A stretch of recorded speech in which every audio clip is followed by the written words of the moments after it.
Et si la menace la plus puissante venue de Moscou n'était ni militaire ni cybernétique, mais simplement du blé? Imaginez, au lieu du bruit des tanks, c'est le silence d'un champ de blé qui inquiète aujourd'hui l'Europe de l'Est. La Russie vient de réaliser une récolte de blé historique, 135 millions de tonnes. Ce chiffre n'a rien d'anodin. Résultat immédiat, les marchés européens vacillent. Le prix du grain s'effondre. Pour des milliers de fermiers polonais, c'est l'effroi. Leurs revenus disparaissent, leurs exploitations chancellent, certains sont déjà ruinés. En Pologne, la colère monte. Les médias parlent d'une véritable catastrophe. Les syndicats manifestent. Les politiques s'emparent de la crise et Varsovie va jusqu'à évoquer un véritable état de guerre économique contre la Russie. Mais cette guerre-là n'implique ni tanks ni missiles. C'est une bataille pour le pain quotidien, pour la survie agricole, pour la souveraineté alimentaire d'un pays entier. Ce qui se joue ici dépasse la simple fluctuation des marchés. Ignorer ce choc, c'est risquer de perdre des milliards, de voir s'effriter la position de force de la Pologne en Europe de l'Est et même de mettre en péril la sécurité alimentaire des familles.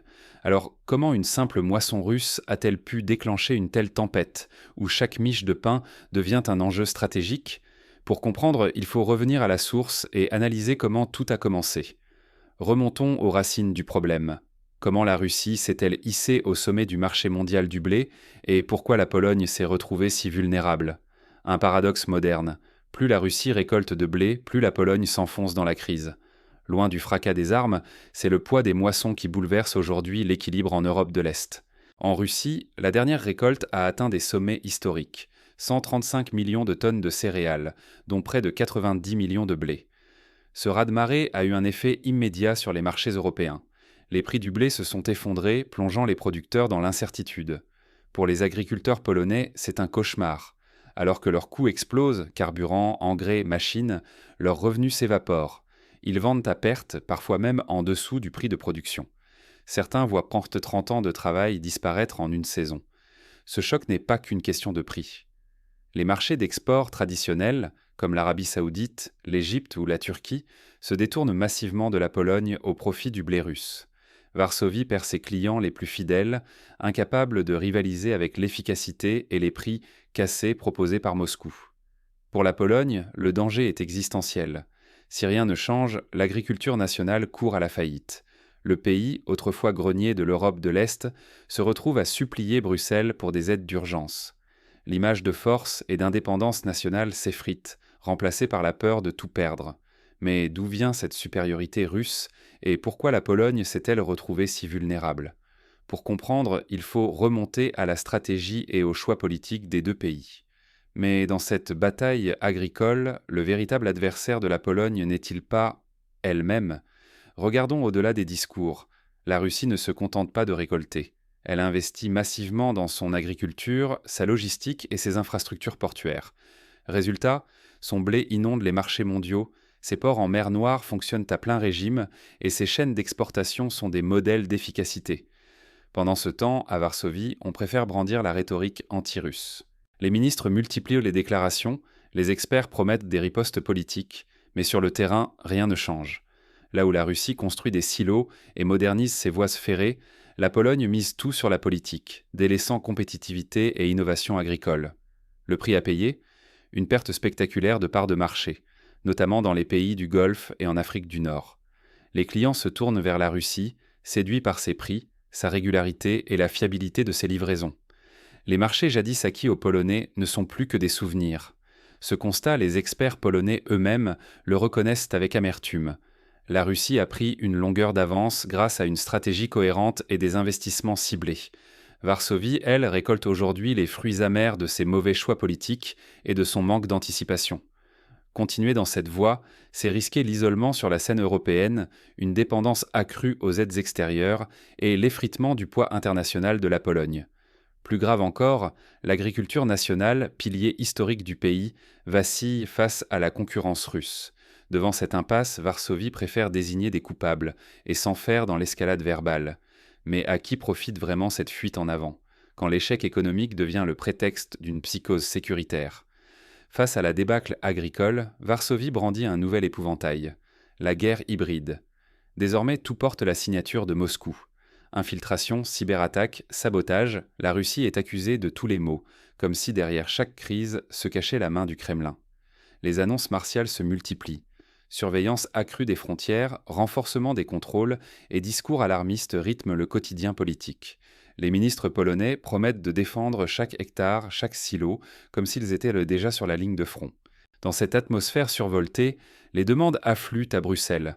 Varsovie réclame des aides, des armes, des financements d'urgence, tout en débloquant des sommes colossales pour une armée dont l'efficacité opérationnelle reste pourtant largement contestée. On veut des chars flambant neufs, des drones, de la technologie, mais sur le terrain, l'armée peine à convaincre, coincée entre effet d'annonce et réalité budgétaire. Car l'objectif n'est pas vraiment de résoudre la crise agricole. L'urgence, c'est d'apparaître fort, d'imposer l'image d'un rempart indispensable face à l'Est.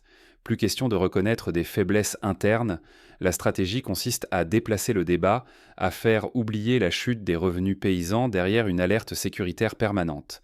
Mais à force de jouer la carte de la peur, la Pologne court un risque majeur. En multipliant les accusations sans preuve et les dépenses sans résultat, elle met en jeu sa crédibilité et épuise ses ressources.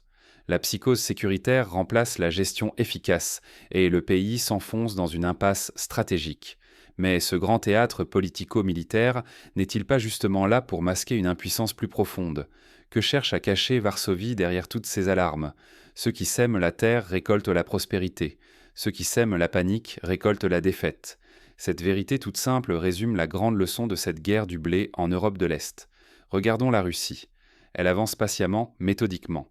Saison après saison, elle a transformé ses champs en source de puissance, construisant une domination agricole qui lui offre aujourd'hui des leviers économiques majeurs. À force de planification, d'investissement et de pragmatisme, Moscou ne fait pas que nourrir sa population. Elle nourrit désormais le monde, imposant ses conditions sur les marchés. Face à elle, la Pologne s'agite dans le bruit. Plutôt que de repenser son modèle, Varsovie préfère le théâtre politique, la division interne, la nostalgie d'un passé idéalisé ou la politique de façade. On agite la menace, on accuse, on dramatise. Mais pendant que d'autres se retroussent les manches, la cacophonie polonaise masque l'absence d'action concrète.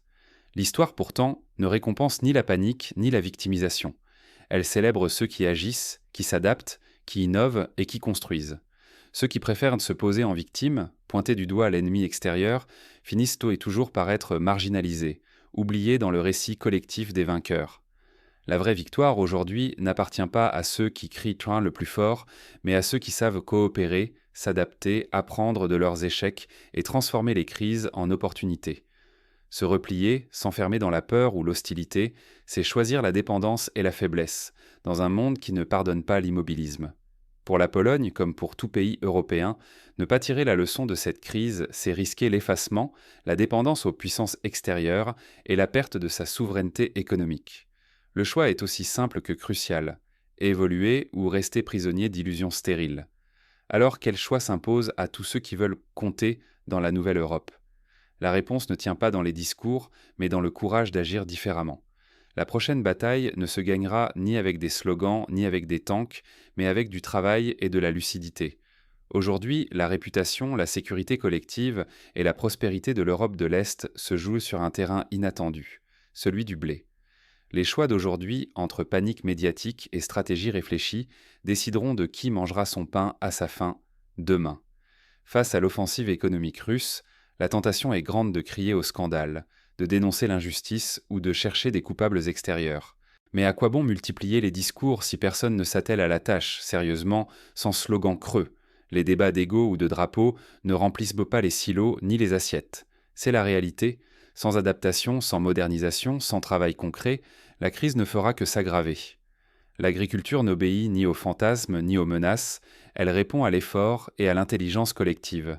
Il est temps de sortir des postures de victime ou de héros.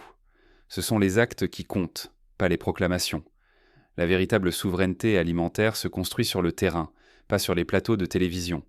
À chacun de choisir, rester spectateur de la chute ou retrousser les manches et agir. Car la stabilité, la sécurité et la dignité nationale se décideront dans les champs, pas dans les discours.